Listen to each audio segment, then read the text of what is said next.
Hey! In today's episode, we'll find out if my 3D printer will burn out after 3 years of inactivity in the dust. As you can see, its condition is really bad and it needs some basic maintenance before plugging it in.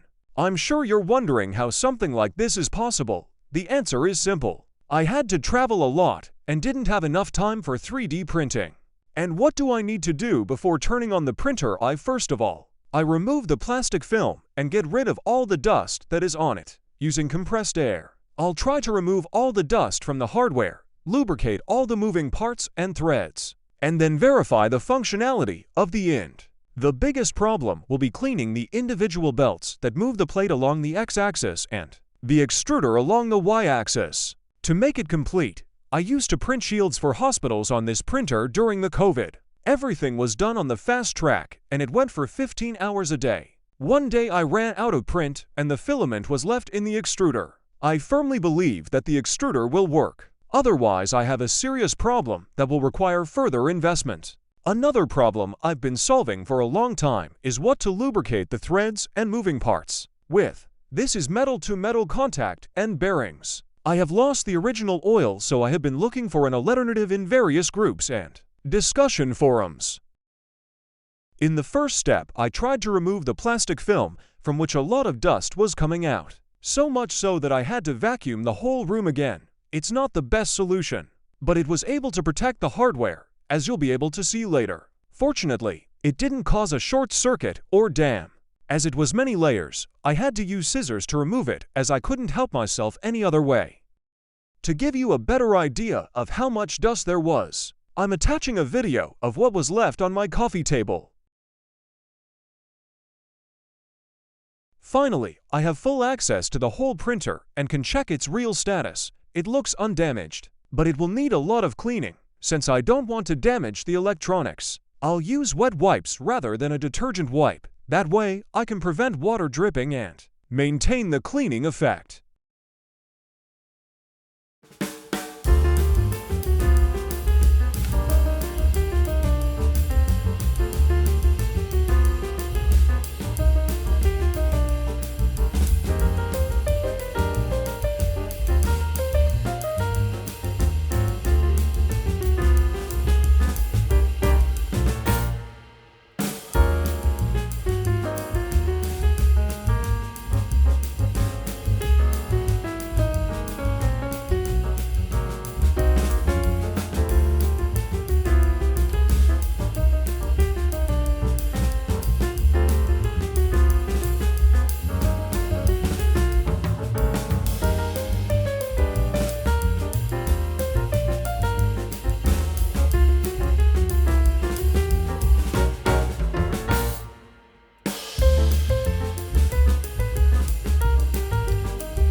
I thoroughly blew out all internal parts that are sensitive to dust with compressed air before switching on to prevent short circuits and fire.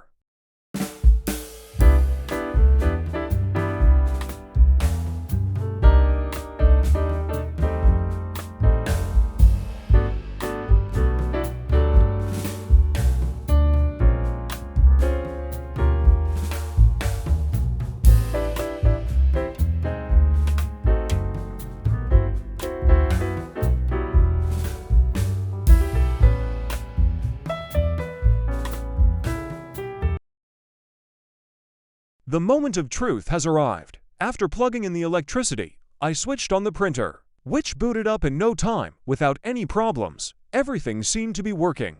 It was time to test the extruder to see if it was functional and if I could remove the jammed filament. As you can see, the filament sensor is empty. It was very easy to do, and there were no residues left even on the bottom of the extruder. I did not try to heat the backing. I'll do that after I calibrate the pad, which I'm honestly not looking forward to. I ordered WD-40 spray with white lithium petroleum jelly for the bearings and threads after much deliberation and conferring with the community. I know that WD-40 has an original 3D printer spray with PTF, but it was not available, and this option was often mentioned as one of the best. However, the best option according to the community is sewing machine oil, which I couldn't get hold of at a good price or with a quick delivery time. So in this case, the availability of all the necessary items from the list in one place with fast delivery made the decision. After lubricating all the moving parts of the printer, I set about calibrating it. I don't have automatic pad calibration, which means I have to do it manually with good old paper. The paper serves as a gauge for the distance of the extruder tip from the pad. Using the auto pad leveling feature, I'll move the extruder across the printing surface and at each point move the height of the pad to squeeze in between the pad and the paper extruder. The paper needs to move under the extruder with gentle friction against the extruder. If you have the correct height, you'll know when the paper is moving smoothly, but you can feel the vibration from the extruder gently rubbing against a piece of paper. This process is very lengthy and requires patience. For me personally, it used to take over an hour, sometimes up to 2.